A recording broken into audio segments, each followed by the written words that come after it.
इसी बीच नेपाल से एक और बड़ी खबर सामने आई है। नेपाल से ये बड़ी जानकारियां, ये बड़े अपडेट सामने आ रहे हैं। आपको बता दें, नेपाल के बवाल के बीच काठमांडू में फंसे 400 भारतीय।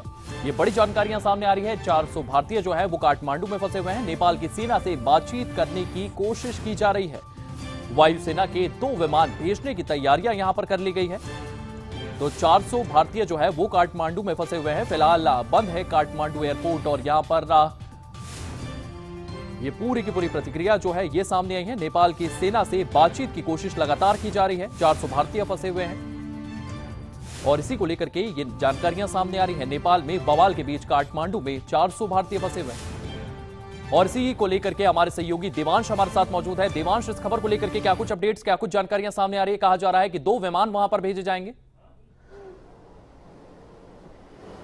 जी बिल्कुल आयुष, देखिए जिस तरीके से नेपाल में चल रहे हिंसक और विरोध प्रदर्शन के बीच में एक जो बड़ी खबर सामने निकल करके आ रही है वो ये है कि 400 जो भारतीय हैं वो इस वक्त काठमांडू एयरपोर्ट में फंसे हुए हैं। अगर सूत्रों की बात करें तो जिस तरीके से खबर सामने निकल करके आ रही है उसमें साफ तौर पे 2 वायुसेना के जो विमान हैं उनको काठमांडू एयरपोर्ट भेजा जाएगा और जितने भी भारतीय वहां पर फंसे हुए हैं उनको भारत सुरक्षित लाने की जो प्रक्रिया है वो शुरू कर दी गई है। लेकिन जो चीज बहुत महत्वपूर्ण हो जाती है वो ये, जिस तरीके का विरोध और हिंसक प्रदर्शन इस वक्त नेपाल में चल रहा है, उस वक्त जो भारतीय नागरिक इस वक्त नेपाल में मौजूद है उनकी हालत काफी ज्यादा गंभीर है। पैनिक का एक जो माहौल है वो पूरी तरीके से बना हुआ है। लेकिन लगातार यहां पर भारत सरकार अपने नागरिकों को सुरक्षित भारत लाने का जो कार्यवाही है वो पूरी तरीके से शुरू कर चुकी है। अगर हम यहां पर काठमांडू एयरपोर्ट की बात करें तो 400 भारतीय इस वक्त वहां पर फंसे हुए हैं। लेकिन इसी के साथ साथ अगर हम नेपाल में त्रिभुवन एयरपोर्ट की बात करें तो वहां पर भी कई भारतीय फंसे होने की खबर सामने निकल करके आ रही है। 187 जो यानी कि 187 जो नागरिक हैं वो आंध्र प्रदेश के इस वक्त नेपाल में फंसे हुए हैं। तो ये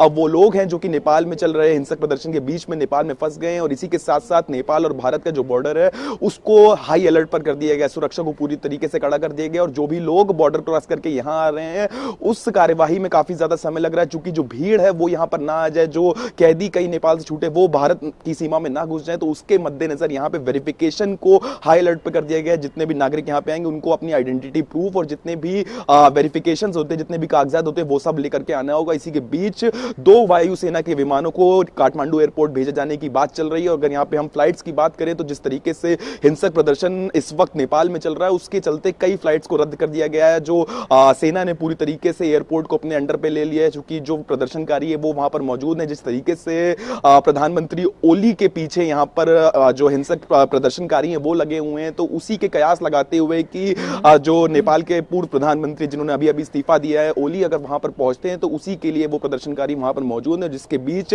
भारतीय नागरिक भी इस वक्त वहां फंसे हुए जिनको निकालने का काम भारत सरकार कहीं ना कहीं शुरू कर चुकी है। जी, इसी के साथ साथ देवांश, में यह भी जानना चाहूंगा, क्या भारत सरकार की बैक चैनल डिप्लोमेसी भी यहां पर देखने को मिल रही है?